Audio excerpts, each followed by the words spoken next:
anapeana mpira juu. Tumpigie makofi Mheshimiwa Rais kwa kuanzisha game hiyo, na hivi sasa wanajiandaa kupeana display na mpira inaendelea pale, na mkabidhi Mrs. Waweru atuambie mengi. Thank you so much. Your Excellency, the only title for the continent, that is Malkia Strikers title. We are going to display, this is what we do all the time when we go out there.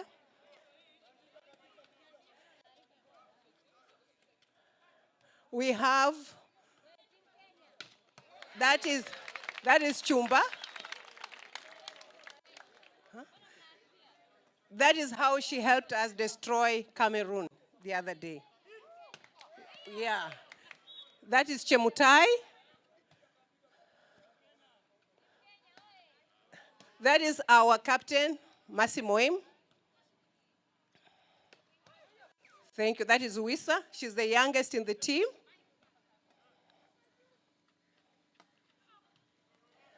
Washu, number 1, she's a setter. So far the best in Africa.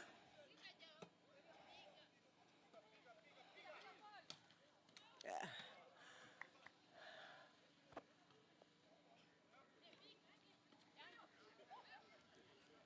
Chumba. This team is a mixed team, the young and the senior team. So our future of volleyball lies here, in the girls you're seeing today. Well done, Chumba. That is how you helped us destroy Cameroon the other day.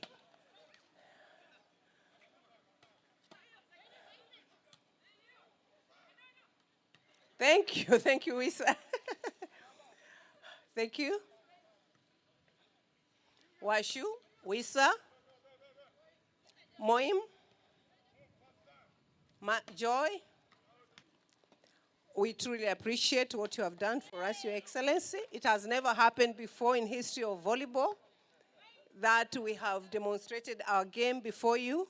We don't take it for granted. We are truly, truly appreciative of this gesture.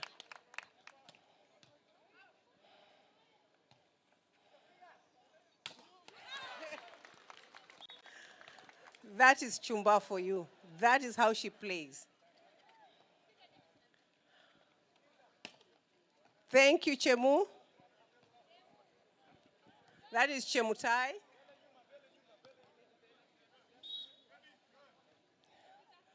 And that is Coach Bitok, our own Coach Bitok. Chumba for you. Nobody returns her balls.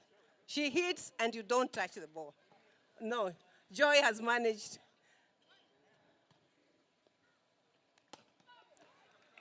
Thank you. Wisa, that's our youngest kid on the block. She's about 19 years old only. Block, that is how the block is done.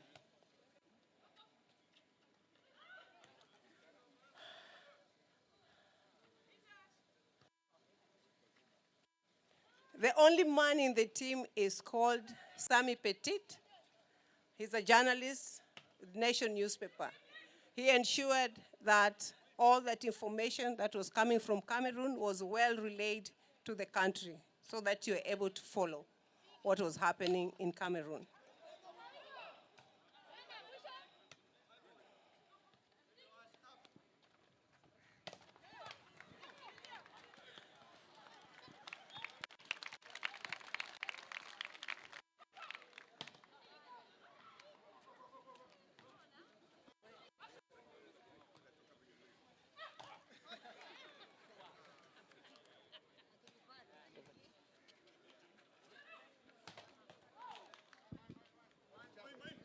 And we really, truly appreciate your kind gesture to be able to be with us and watch the game. Africa has only one slot, and I'm proud that that slot is being taken by the Kenya women team, Malkia Strikers. I also want to express our deep gratitude to the Cabinet Secretary for Sports. She has been very sympathetic with these ladies. I believe she is equally sympathetic with the men's teams. But for this one, she has a soft spot for them. She has facilitated them, and as the head coach said, malipo hakuna shida siku hizi, everything is fine. So we are looking forward to that facilitation. The head coach has already prepared a training program. We will train the Kasarani for 3 months. Then they would like to have 4 weeks in Turkey and Slovenia. Then before going to Japan, where we shall be hosted by the Japanese. And I believe, because in 2015, this team brought the first global trophy. In Australia, they won the World Grand Prix. The first time an African team had, volleyball women team had brought that kind of a trophy home. So it's good. It's good we celebrate them. Champions of the continent, they're going to represent Africa at the Olympics. And therefore, maybe we should give them a round of applause. And we are committed to providing them with the facilities that they need to train. From whenever they tell us, they're ready to start training until they go to Tokyo. We are not going like we are the African champions. We are going to make history in Olympic this year. And then I want to introduce my team. Please, can you stand up? Congratulations for putting our name there. Because it's the name of Kenya, it must be magical to be a hero of Kenya. That's why we said we are ready to brand them as Magical Kenya, Kenya Tourism Board. So we will brand them as Magical Kenya. So that is the reward from us. And we want you to be the world champions, not only in Africa, but also we're looking forward in the Olympics where you'll be successful. Thank you very much. What does it mean to be a Kenyan? You know, not from this community, not from that religion, not this color or that color, but what does it mean to be a Kenyan? And we all recognized that the one thing, undisputedly, that makes us Kenyan is our sports. Yeah? When our sportsmen and women are out there, it brings the whole country together. People forget their petty differences and their petty what. They just look and they say Kenya, right? And I think you are a critical part in helping us develop our nationhood, our Kenyanness, yeah? Because you come from different parts of the country, but when you gel and when you play out there, you don't know those things. Your team Kenya. Your team Kenya.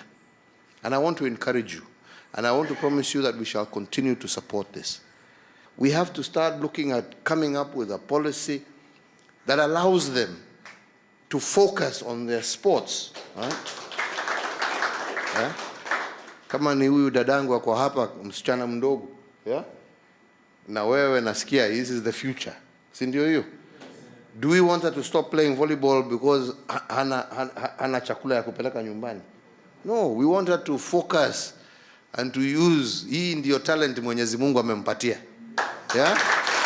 Huh? So, anataka kujua ya kwamba I can focus on my volleyball and make a living out of my volleyball. Huh? Huh? Huh? Not ati part time ako hapa, alafu sasa jioni anazunguka huko kutafuta nitakula nini leo, nitalala wapi, nitaenda wapi. We have to look and think. We must develop that so that the talent that God has given these young people, they can actually use it and make a living, you know, out of it. So we want them to invest and to know, I wake up volleyball, I go to sleep volleyball, but I am living a life and a comfortable life like any other Kenyan would wish to live. Yeah? So we must look at that. We must look at that. Those few months remaining before we get to Tokyo, invest it in training, in getting yourself mentally, physically ready for the challenge that is out there. Na hiyo unasikia kama wanataka kuenda muende. Kama ni huko waende. Yeah? Whatever it is that they need to do, yeah, to prepare themselves to face the world, we must give them and we must support them. And not just our volleyballers, all of them. We want the best teams that we have out there representing our country, and they must be prepared and they must be ready, and we must invest in order to ensure that when they get there, they perform. Because when they perform, Kenya performs. But what joy and pleasure to be here to celebrate your success. Your success that despite everything that you have said of support, of everything, but it is a success that is the direct result of your hard work. And we truly, truly, truly appreciate it. We are here to encourage you as you continue, that you're still up there. And as I always tell people, it's not the fact that you win, it's how hard you try. It's the effort that you put into it that matters. We're here to encourage you that as you move to Tokyo, as you prepare for Tokyo, put in your best effort. Yeah? All right? We have said that we all would love to bring a medal back home. But that is not the important aspect. What we would love to see in Tokyo is that as we watch you, we can say, whatever you come, did you see those Kenyan girls and did you see how they played? Huh? Huh? That is the key, yeah? And that is what should drive you, to do your best. And we shall be proud of you, whatever it is that you bring. Already you have won, as far as some of us are concerned, right? So hiyo ingine munaenda ni ile inasemekana that is cream on the cake, but you have already delivered the cake. But work, yeah? Work hard. We will support you. We will give you everything that is humanly possible to give you to make you succeed. And I'm sure you will. I think the only other thing I want to mention is that when it comes to sports, sports is what has put, in many ways, Kenya on the map. A lot of people know Kenya because of our gallant sportsmen and women. You represent that which is best about Kenya.